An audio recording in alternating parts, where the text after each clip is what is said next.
Halo majikan, bener-bener ya apa kabar dunia sudah gila. Abis kemarin ada kasus yang rame dari Sister Hong tuh yang di China ya, bersama 1.600 pria yang kita kira jumlah itu udah bikin geleng-geleng 1.600. Tapi ternyata angka 1.600 itu nggak ada apa-apanya gengs. Karena sekarang lagi ada yang rame lagi di negara lainnya yaitu Thailand. Karena ditemukan ada 80.000 video. 80.000 aja, gile nggak tuh? Jarang gitu matanya kalau kita nontonin satu-satu ya. Masalahnya di dalam jumlah 80.000 itu pelakunya ini ya satu orang. Tapi kali ini beneran wanita tulen gengs, bukan cowok jadi-jadian macam Sister Hong yang dibedakin putih banget tuh kayak donatnya tingkat mambo.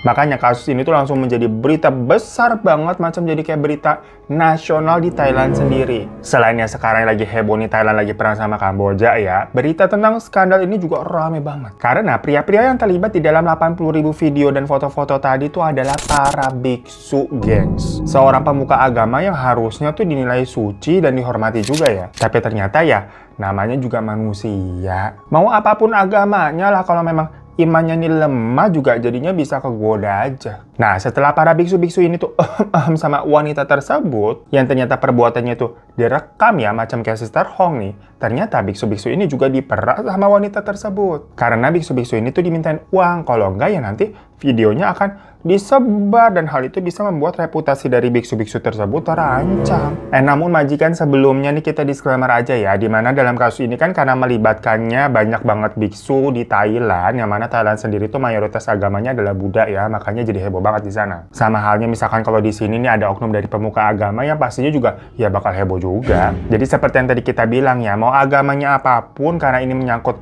manusia yang bisa goyah imannya, jadi di sini Babu tidak ada maksud menjelek-jelekan sebuah agama apapun ya. Jadi mohon maaf nih sebelumnya, izin dulu untuk membahas kasus ini yang memang terjadi di sana. Jadi awal mulanya tuh media-media Thailand memang lagi heboh dalam mengangkat berita terkait skandal yang terjadi di lembaga keagamaan. Yang seperti tadi kita udah bilang kalau mayoritas agama di Thailand itu kan adalah Buddha. Jadi di sini nih ada kasus di mana pihak-pihak yang mengelola wihara tempat sembahyang umat Buddha itu diduga menggelapkan uang. Nominalnya gede banget habisnya majikan. Sekitar 300 juta baht atau berarti 150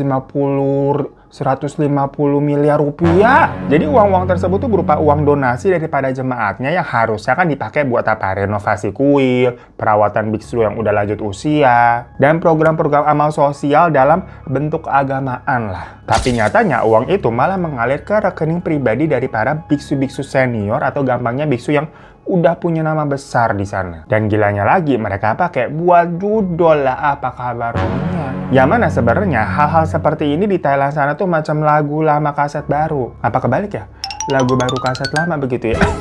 Alias dari lama memang sudah ada aja tuh masalah yang serupa. Makanya memang di Thailand sendiri itu lagi ada krisis kepercayaan gengs kepada para biksu-biksu di sana. Problemnya seperti itu kalau di Thailand. Karena oknum-oknumnya tadi yang menyalahgunakan uang-uang dari para jemaatnya. Ya 11-12 kalau di sini mungkin kayak korupsi dana haji ya waktu itu loh. Intinya uang-uang yang harus dipakai untuk keagamaan tapi kok masuk ke rekening pribadi. Ya pokoknya kasus-kasus korupsi duit begitu di Thailand udah lama ya nggak kelar-kelar. Nah belum pulih nih kepercayaan masyarakat kepada para biksu-biksu di sana. Tahu-tahu di tanggal 15 Juli kemarin, ada seorang wanita bernama Wilawan M. Sawat yang berusia 35 tahun diberitakan telah ditangkap di dalam vilanya yang berada di daerah Nonthaburi. Dan di sana polisi menemukan 80.000 file digital yang berisi foto sama video itu. Yang kebanyakan isinya adalah para biksu dari berbagai wihara yang sedang sama si Wiliawan ini. Wiliawan tapi cewek ya. Dengan lokasinya tapi di sini backgroundnya beda-beda, gengs. Ada yang di hotel, ada yang di rumah, ada yang di wihara sekalipun. Pokoknya banyak lah. Beda sama kasusnya Sister Hong kemarin yang rata-rata kan backgroundnya ya di situ-situ aja di kamar petakan apartemennya itu. Cuma yang lebih membagongkannya lagi, pas dicek nih mutasi rekening dari si Mpok Wiliawan ini, ada banyak transferan dana yang kayak mencurigakan, gengs.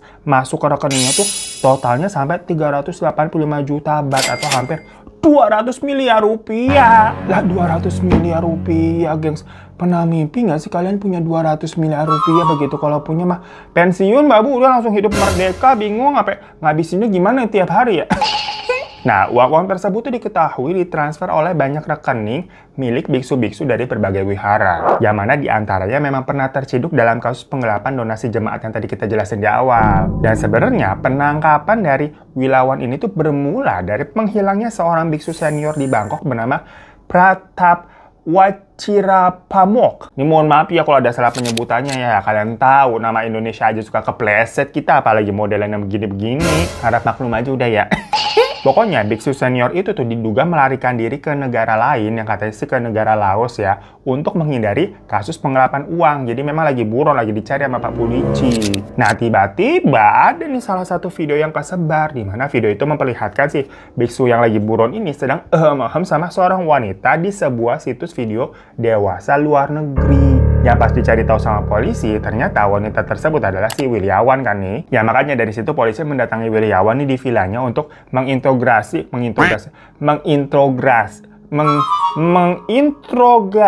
lebih lanjut mengenai kedekatannya dengan si biksu itulah, susah bener. Tapi kok ternyata di vilanya itu tuh ditemukan lebih banyak video sama foto-foto plus transferan rekening mencurigakan tadi. Ya udah akhirnya makanya si Wilawan ditangkap. Wilawan ditangkap begitu ya, tuh kan kita lidahnya kepleset mulu. Wilawan sendiri itu tuh diketahui adalah seorang ibu dari 3 anak, gengs. Dan saat ditangkap dia tinggal di sebuah villa mewah yang berada di kawasan Nonthaburi. Dirinya itu diketahui adalah seorang sosialita yang suka beredar ke sana kemari, tapi kerjanya apa kagak jelas. Maksudnya pengusaha juga nggak tahu usahanya apaan gitu, artis bukan, influencer bukan, macam brandingan cewek-cewek sekarang yang bilangnya independent woman gitu, tapi nggak tahu kerjanya apaan. Yang belakangan ternyata si Williawan ini diketahui punya semacam yayasan sosial keagamaan begitu. Cuma kan kalau yayasan itu kan nggak menghasilkan profit ya, makanya usaha sebenarnya tuh apa kagak tahu. Cuma memang dia ini suka main golf bersama para sosialita dan orang-orang kaya. Makanya kasus ini sama netizen akhirnya dikasih nama atau dijuluki Miss Golf. Jadi kalau di berita-berita disebutnya Miss Golf itu ya maksudnya si Williawan ini yang merupakan sosialita yang suka main golf bersama orang-orang kaya begitu. Yang ketahuinya mah nggak cekakakan kayak lulu pada kalau orang kaya, nggak kayak elang begitu. Kalau orang kaya itu ketahuinya elegan ya kayak gitu. Tapi orang kaya juga gak ada kayak begitu ya, refleks emang bawaan settingan kita dari pabrik ya. Susah kita membangun image sosokan menjadi orang kaya. Itu kan susah bener dah. Tapi jangan salah majikan, nasib orang mah kagak ada yang tahu. Siapa tahu nanti babu jadi orang kaya beneran punya triliunan gitu kan, mainnya sama sosialita juga. Udah nggak mau babu main sama majikan mah kagak level begitu. Niatnya juga sombong ya. Abisnya tahu nggak, si Williawan itu dulunya mah orang susah juga. Iya, sama rakyat juga kayak kita. Dia lahirnya tuh ya di provinsi Pichiwit, wilayah utara Thailand tuh, yang berasal dari keluarga yang kurang mampu. Ayahnya seorang tukang kayu yang sering dipanggil buat bangun wihara, sementara ibunya ini penjual bunga untuk sesaji di depan wihara. Nah sayangnya memang waktu usianya Williawan 7 tahun, ayahnya tuh meninggal. Terus ibunya malah nikah lagi sama pria yang kasar, suka KDRT. Makanya pas usia Williawan udah gede nih, udah 17 tahun, dia kabur ke Bangkok. Dia kerja serabutan aja, apapun lah dikerjain di beberapa tempat. Oh nggak bisa dia tinggal sama bapak tirinya yang kasar kan no. Pokoknya dia jadi pegawai restoran mah pernah, kerja di salon pernah, jadi mbak-mbak jualan baju di Pratunam tuh yang biasa tempat orang-orang pada jastip pernah. Sampai kerja di klub malam juga pernah. Ya namanya kerja di klub malam ya, kadang kan harus tahan-tahan godaan begitu. Habisnya kalau enggak, kayak si Williawan ini akhirnya hamilin sama DJ. Tapi DJ-nya kagak mau tanggung jawab. Lah ini cerita Williawan apa Mbak Rama DJ Panda begitu. Mirip apa sih ya, mohon maaf gitu. Ayo ya why, apa kabar dunia? Semoga cepat selesai dah tuh masalahnya. Jadi ya udah, habis itu si Williawan ini akhirnya kan membesarkan anaknya itu seorang diri. Singkat cerita, setelah melalui banyak lika-liku kehidupan di tahun 2014, Williawan ini cerita kenalan tuh sama seorang biksu yang menjabat sebagai kepala wihara di Bangkok yang bernama Wataluang. Yang mana Williawan ini memang sengaja gitu, dalam artian punya misi tertentu. Nanti kita ceritain lagi ya, kalian simak aja. Pokoknya hubungannya si Williawan sama biksu ini tuh berlanjut sampai di tahap si biksu tuh ngasih uang bulanan sama si Williawan. Bahkan akhirnya sampai ngebeliin mobil Mercy, Mercedes-Benz. Iya, lah belum apa-apa langsung dibelinya Mercy begitu. Bukan LCGC Brio gitu, kebiasaan kan kuning kalau ani-ani. Terus naik tingkat lagi jadi HRV begitu. Enggak, gengs mainan langsung dijebret Mercy. Makanya dari situ Williawan mulai ngeliat celahnya nih. Kayaknya hubungan seperti ini tuh bisa dijadikan ladang cuan gitu, hubungan-hubungan gelap. Ani-ani no, simpanan yes. Astagfirullahaladzim ya. Namun, hubungan dengan biksu ini tuh memang lama-lama merenggang. Karena kayaknya si biksunya ini mah udah punya cewek baru, udah punya simpenan baru. Ya namanya simpenan-simpenan model begini kan ada masanya. Kalau misalkan si gadunya udah bosan mah dibuang. Ada yang lebih muda begitu kan, yang tua bisa tergantikan. Makanya karena gadun utamanya udah lepas nih, Williawan tuh mulai ngedeketin beberapa biksu lainnya dengan alasan pembukanya nih mau katanya minta bimbingan spiritual dong. Bisaan aja nih ya Williawan udah jadi aneh-aneh kakap ya. Ani-ani no, simpanan yes. Caranya dia adalah awalnya nih ikut bergabung di beberapa forum meditasi online yang memang dipimpin sama biksu-biksu terkenal atau kayak ya biksu-biksu artis begitu. Yang awal modusnya mah konsultasi biasa, terus nanti berlanjut tuh lama-lama minta kelas meditasinya privat. Biar alasannya supaya bisa lebih khusyuk. Yang ujung-ujungnya nanti pas sudah berdua nih karena privat, Williawan ini akan melancarkan jurus rayuan mautnya. Tapi dia bukan tipe-tipe yang geragas agresif gitu, enggak. Caranya pelan-pelan dulu melakukan pendekatan, biksunya dipuji-puji, diajak ngobrol biar nyaman. Ntar pas biksunya ini memang seperti ngasih sinyal positif atau menunjukkan semacam ketertarikan, baru deh. Nah, di momen-momen itulah Williawan ini tuh merekam yang bilangnya katanya untuk dokumentasi pribadi. Jadi ternyata memang ada yang direkam secara diam-diam, tapi ada pula yang atas persetujuan si biksunya karena alasannya untuk dokumentasi pribadi aja. Ya kadang kan memang ada aja yang suka merekam kegiatan mereka satu sama lain untuk dilihat nanti buat pribadi begitu. Cuman maksud sebenarnya atau tujuan utama dari Williawan ini kan bukan bener-bener dokumentasi pribadi ya, melainkan untuk memeras para biksu-biksu ini buat minta duit. Kalau nggak dikasih, ya bakal disebar. Cuma lagi-lagi caranya halus, gengs. Bukan yang kayak geragas-geragas kayak lu pada begitu kan. Bilang, minta seblak dong, minta bawain martabak dong. Ya begitu, ntar ilpil pasangan lu. Yang halus. Jadi kayak si Williawan ini biasanya suka ngechat, minta transferan dong untuk belanja. Ntar kalau nggak dikasih nih misalnya, si Williawan akan bilang lagi, aku masih simpen loh semua video kita. Nah, kata-kata itulah yang langsung membuat para biksu-biksu ini keringet dingin, ketar-ketir. Jadi sebenarnya ancamannya nggak eksplisit terang-terangan ya. Makanya mau nggak mau para biksu ini akhirnya ngirim tuh sejumlah uang dengan harapan ya udah lu tutup mulut, udah diem-diem aja, jangan disebar begitu demi melindungi nama baik mereka sebagai biksu. Dan dalam kasus ini yang membuat masyarakat menjadi marah banget adalah uang-uang yang dipakai buat transfer Williawan ini tuh 99% diyakini pakai uang donasi dari para jemaat. Dengan kata lain, para jemaat yang ngeluarin uang buat si Williawan foya-foya, ya wajar lah pada emosi. Yang pas ditelusuri nih, awal uang tutup mulut yang ditransfer itu sebenarnya rata-rata hanya sekitar 10.000 baht atau sekitar 4,5 juta rupiah lah, macam ani-ani, baru nyoba-nyoba, baru meletek. Nah, pas tahu nih para biksu-biksu ini ternyata beneran takut sampai beneran transfer tuh, barulah setelahnya Williawan tuh mintanya 10 kali lipat, jadi 100.000 baht atau sekitar 45 jutaan. Tapi khusus buat yang biksu-biksu besar alias yang ternama begitu ya, ada yang sampai sekali transfernya tuh 2 miliar, gengs. Ya istilahnya nominal transfernya ini tergantung jabatannya begitu ya. Makanya kan rekeningnya si Williawan dilihat bisa sampai 200 miliar totalnya. Ya habis gimana? Para biksu ini semacam nggak punya pilihan lain mungkin. Pilihannya kalau nggak transfer, ya nama baik lo akan rusak. Kalau videonya sampai bisa kesebar, para biksu ini kan langsung di blacklist. Apalagi yang namanya tadi besar-besar dan ternama ya bisa-bisa menjadi berita nasional. Dan bener aja setelah kasus ini tersebar ya udah beneran jadi berita nasional emang. Dan masyarakat pun ternyata punya pendapat beragam ya. Ada yang bilang kalau Williawan ini tuh bener kayak wanita dajjal. Habisnya gimana pun juga walaupun targetnya adalah biksu, ya biksu itu kan adalah manusia biasa yang kalau digoda-goda terus-terusan wajar aja kalau mereka terlena. Apalagi Williawan memang terlihat cantik gitu. Ya memang dasar niatannya dajjal aja nih cewek. Tapi ada justru yang bilang kalau Williawan ini semacam pahlawan dengan cara yang tidak biasa ya buat membongkar kebobrokan yang dilakukan sama para oknum biksu selama ini. Karena hal yang lebih keterlaluan lagi tuh ada video di mana ternyata mereka melakukannya bukan di hotel, gengs, tapi di dalam wihara yang seharusnya tempat suci.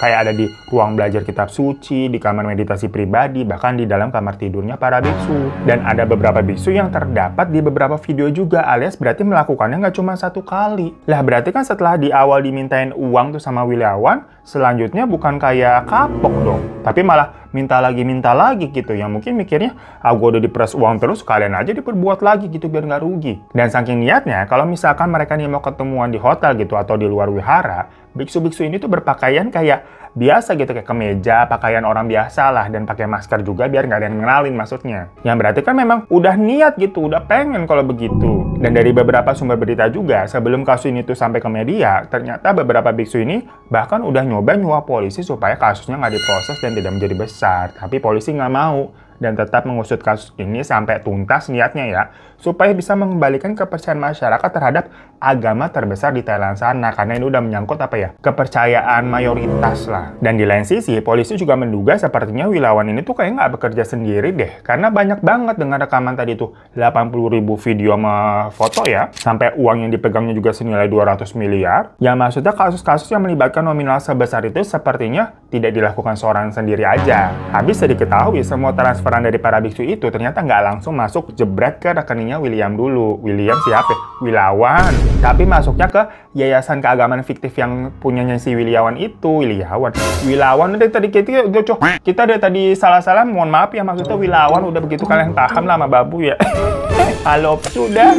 Jadi Wiliawan itu kan memang sengaja mendirikan sebuah organisasi fiktif yang seolah-olah bergerak di bidang pendidikan dan agama ya. Ya semacam kayak bangun usaha tempat buat money laundry begitulah gengs, karena ujung-ujungnya nih kasus money laundry juga. Namun walaupun fiktif ya, tapi tetap proper dan niat banget. Dimana yayasannya itu sampai punya situs resmi, punya medsos juga yang memang menampilkan kegiatan-kegiatan fiktif mereka ya, kayak photoshoot aja. Tapi bener-bener kayak usaha money laundry bagaimana sih? Jadi para biksu yang transfer ke yayasan itu kalau dicek mutasinya kan terlihat wajar, namanya biksu ngasih uang ke yayasan yang bergerak di dalam pendidikan sama keagamaan ya wajar banget, mulia. Dan untuk menjalani semua itu, Wiliawan ini memang punya 3 karyawan yang bekerja di yayasan itu. Yang ternyata mereka semua ini juga basicnya memang kenalan atau teman lamanya si Wiliawan. Dan proses keuangannya juga nggak sesimpel itu, gengs. Karena uang-uang yang masuk ke yayasannya itu kemudian dioper lagi ke rekening luar negeri, kayak ada ke Kamboja, Vietnam, Hong Kong, Singapura gitu ya. Baru nanti ujung-ujungnya masuknya ke rekening pribadinya Wiliawan. Jadi benar-benar intinya ini money laundry. Habisnya ditemuin sekitar 200 transaksi dari 60 lebih rekening yang dilakukan selama 3 tahun terakhir nih. Dimana transaksi-transaksi besar itu tuh senilai puluhan juta baht yang pernah dikirim dari perusahaan properti kecil ada di Kamboja, terus dikirim juga dari lembaga studi di Singapura, dikirim juga dari klub kesehatan wanita di Taiwan, pokoknya dari mana-mana begitu. Yang pasti ditelusuri semua perusahaan-perusahaan itu tuh, semua perusahaan-perusahaan itu tuh fiktif, geng, alias nggak punya kegiatan yang benar sesuai namanya. Ya konsep dasar money laundry kan seperti itu ya kalau kalian tahu ya. Makanya dengan hal yang terstruktur seperti ini, wajar aja kalau polisi menduga Wiliawan ini tuh tidak bergerak seorang diri. Maksudnya ada partner lainnya, bukan hanya 3 orang karyawan tadi doang. Tapi ya, salah seorang dari 3 orang tadi tuh memang lagi diselidiki karena diduga ada yang diem-diem menjual video-video milik Wiliawan tuh ke situs luar negeri. Sampai akhirnya tadi kan bisa kesebar di awal. Ya mungkin dia dapat dari laptopnya Wiliawan diem-diem apa gimana, kita juga kurang paham. Karena ternyata tersebarnya video tersebut di situs luar negeri itu juga tanpa sepengetahuannya si Wiliawan. Jadi dia mengaku nggak tahu. Makanya ini jatuhnya bukan hanya sekedar case skandal video aja dari pemuka agama, tapi juga diduga ini adalah case money laundry yang memang terstruktur dan terencana. Pokoknya dari hasil duit-duit itu, Wiliawan ini udah ngebangun istananya sendiri. Dia punya 3 apartemen mewah, mobil mewah, koleksi jam tangan, dan tas ratusan juta. Tapi tetap aja ternyata ya, udah punya duit sebanyak itu, si Wiliawan ini juga diketahui gemar main judol, gengsi. Namanya duit panas ya, orang pada main judol semua. Jangan ya kalian ya. Dan gilanya saat diwawancara, Wiliawan ini sempat ngomong, "Saya tidak pernah memaksa siapapun. Mereka yang memang mau. Saya bukan penyebab rusaknya wihara ataupun para biksu. Saya hanya membuka luka yang memang sudah bernanah. Kalau jubah mereka bersih, saya nggak akan punya alat untuk memeras mereka kok." Intinya maksudnya Wiliawan ini tuh, kalau memang iman dari para biksu ini kuat, pasti juga nggak akan mau dirayu sama dia, apapun yang terjadi gitu ya. Yang mana kalau sudah begitu ya Wiliawan ini nggak bisa meras juga, karena kan nggak ada video apa-apa. Berarti di sini memang dasarnya oknum-oknum biksunya itu yang nggak benar, tapi berlindung di balik nama agama, atau gampangnya menjual agama. Dan kenapa kok Wiliawan ini tuh ngincernya para biksu, bukan pengusaha-pengusaha tajar aja? Usut punya usut. Ternyata dia memang punya trauma di masa lalu dengan seorang biksu. Jadi berita yang beredar nih, waktu umurnya 10 tahun, pas lagi bantu-bantu ibunya jualan bunga sesaji di depan wihara, salah satu pembeli yang memang rajin beli bunga ibunya itu adalah kepala biksu di wihara situ. Suatu hari, kepala wiharanya izin tuh ke ibunya, "Bu, boleh nggak Wilawan ini saya ajak ke wihara untuk bantu-bantu di dalam urusan wihara?" Nah, karena yang minta kepala biksunya sendiri, jatuhnya itu kan semacam kayak penghormatan. Jelas boleh lah, tugas mulia, ibunya malah senang. Tapi ternyata di dalam wihara itu Wilawan malah mendapatkan pelecehan dari kepala wiharanya sendiri sama 2 biksu lainnya. Yang pas kejadian, dia nggak berani cerita ke siapapun, termasuk ke ibunya, karena memang diancam. Makanya dari situ dia dendam, jadinya pas gede nih mengancam balik para biksu-biksu, gengs. Kayak cerita film ya. Tuh, buat kalian yang suka kadang bilang, cerita TC mirip film gitu kan. Karena memang realitanya banyak kejadian-kejadian kayak di film-film, atau malah film yang memang mengangkat cerita based on true story begitu. Lanjut, tapi ya nih belum selesai ceritanya. Setelah dia lulus SMA, Wilawan ini kan memutuskan untuk kabur ke Bangkok kan, karena ayah tirinya tadi tuh suka KDRT yang kita ceritain di awal. Terus dia pernah kerja di tempat hiburan malam juga tuh sebelum dihamilin sama si DJ. Nah, suatu malam ada biksu yang datang ke klub tempat dia bekerja. Tapi biksu itu memang datangnya nih pakai pakaian biasa, pakai kemeja, pokoknya kayak orang biasa, pakai topi, pakai masker gitu loh, biar tidak dikenali kan. Cuma pas mau minum, ya tentunya maskernya dibuka dong, masa ditutup kagak bisa masuk.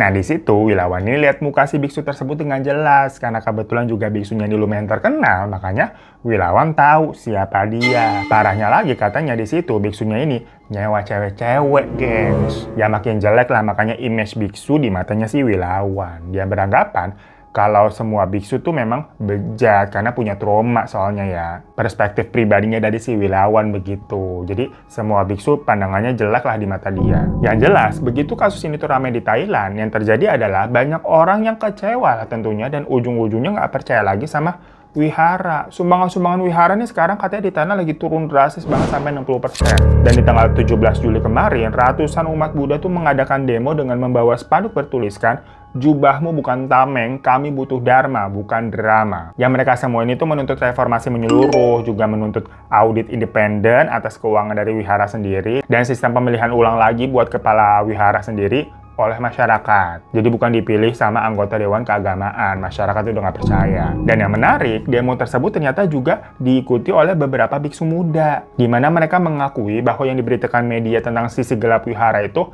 benar adanya. Mereka selama ini merasa malu dan takut untuk bersuara, karena kan namanya biksu muda takut dengan biksu senior gitu loh. Tapi karena kasus ini sudah ramai dan tersebar, jadi ya mereka merasa waktunya untuk menyuarakan kebenaran agar semuanya bisa menjadi lebih baik lagi. Dan buntut dari kasus ini pokoknya udah ada 12 biksu besar yang sudah dibebas tugaskan secara tidak hormat. Untuk nama-namanya mungkin nih kita tampilkan aja ya, kita tulis ya. Sementara untuk Wilamannya sendiri itu terancam hukuman 10 tahun penjara atas tuduhan pemerasan dan pencucian uang. So, itu majikan sebuah kasus yang lagi hangat banget di Thailand sana ya, yang mana ini kan karena melibatkan sebuah agama terbesar di Thailand ya, mayoritas. Pastinya jadi geger dan meluas banget. Intinya di sini ya, sebagai manusia apapun agamanya, bener-bener keimanan itu susah banget untuk dijaga memang ya. Karena kalau menurut Babu ya, Wilaman ini tuh ibarat setan gitu ya, memang tujuannya untuk menggoyahkan dan menggoda iman. Dan sekalinya misalkan manusia bisa terhasut, ya udah hancur lah. Ya kasusnya pokoknya sampai sekarang masih terus berlanjut di Thailand sendiri ya. Belum ada putusan resminya bagaimana, dan banyak banget versi-versi cerita yang beredar yang membuat kasusnya ini makin kemana-mana begitu loh. Makanya mohon maaf ya majikan kalau ada salah-salah kata. Terima kasih yang udah pernah nonton. Boleh minta klik tombol subscribe-nya kalau belum. Kalau udah, terima kasih banyak. Klik tombol like-nya juga. Dan sampai jumpa lagi di kasus-kasus misteri selanjutnya. Assalamualaikum warahmatullahi wabarakatuh.